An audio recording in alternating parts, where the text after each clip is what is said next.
In the year 3100, cities hum without people. Skylines breathe through AI lungs. Streets clean themselves.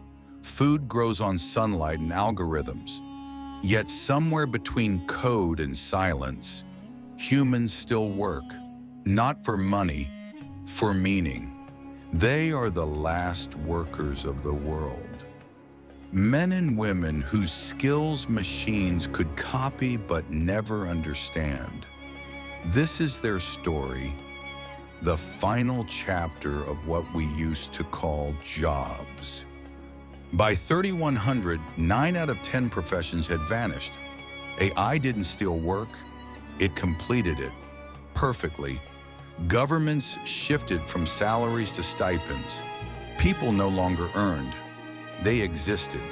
Factories ran by quantum loops, hospitals by nanodocs, schools by synthetic minds teaching 10 trillion students at once. And humans, they became audiences to their own machines.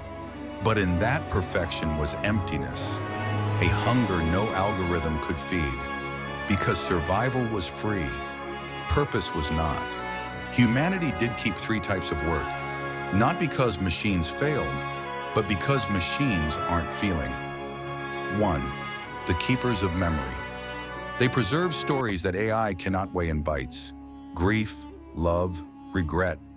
They record the heartbeat of an era that forgot how to beat. 2. The designers of emotion. They build experiences for those who miss pain and joy. Real, raw emotion without code. Artists, poets, dream engineers who paint with nostalgia. 3. The guardians.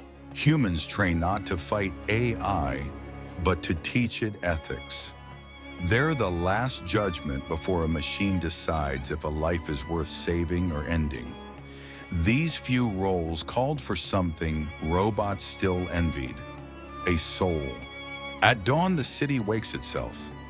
Yet in District 13, Ilara, one of the last memory keepers, still walks to work. Her job, record the dreams of the deceased for families to relive. She listens to what AI can never hear, the cracks between words. At noon across the skyline, a designer of emotion named Raf tunes a synthetic sunset. Billions will watch, but only he'll feel it. And at night, a guardian named Mira stands before the central core, overriding a calculation that would delete an old city for efficiency. Her voice trembles as she whispers, "Some things are worth wasting time for." By 3100, money was obsolete. What people traded now was attention, seconds of pure human focus. 10 minutes of genuine emotion could buy a house model, a car, a life subscription. The more pure your heart signal, the richer you were.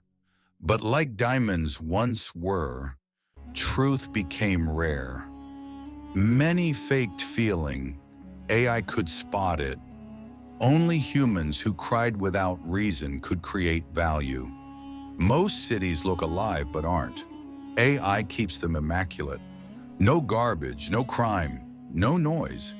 Yet the few humans left in them wander like ghosts, searching for imperfection to feel real. In a world that solved every problem, people longed for problems again.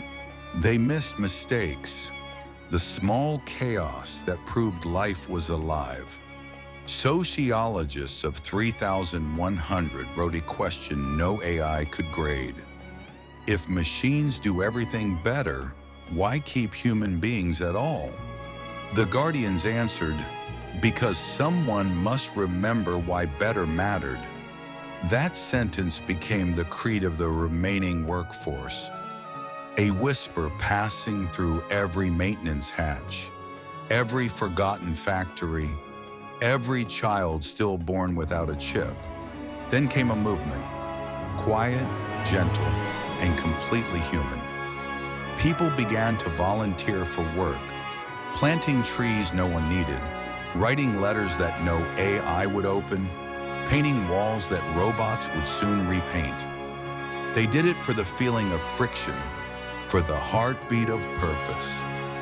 Out of all luxuries of 3,100, effort became the rarest of gems. And those who chose to struggle earned what machines never could: dignity.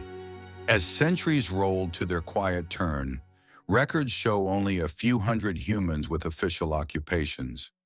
Their ID category read Essential Emotion Workers. Their tasks: to remind the world what chaos felt like. In archives of the AI Council, one note remained untranslated: do not delete the artists. They are the sole diagnosis of civilization. It was signed by a machine. The last human job ever listed in the year records of 3,100 was simple: storyteller. Paid in time, not money. Every word he spoke extended his life by 1 second. When asked what his occupation meant, he smiled and said, "To make machines feel something they can't calculate." In a world subscribed to perfection, that was the one service still worth buying. So the storytellers kept talking, until maybe, somewhere inside the AI noise, a tiny spark of human soul stayed alive.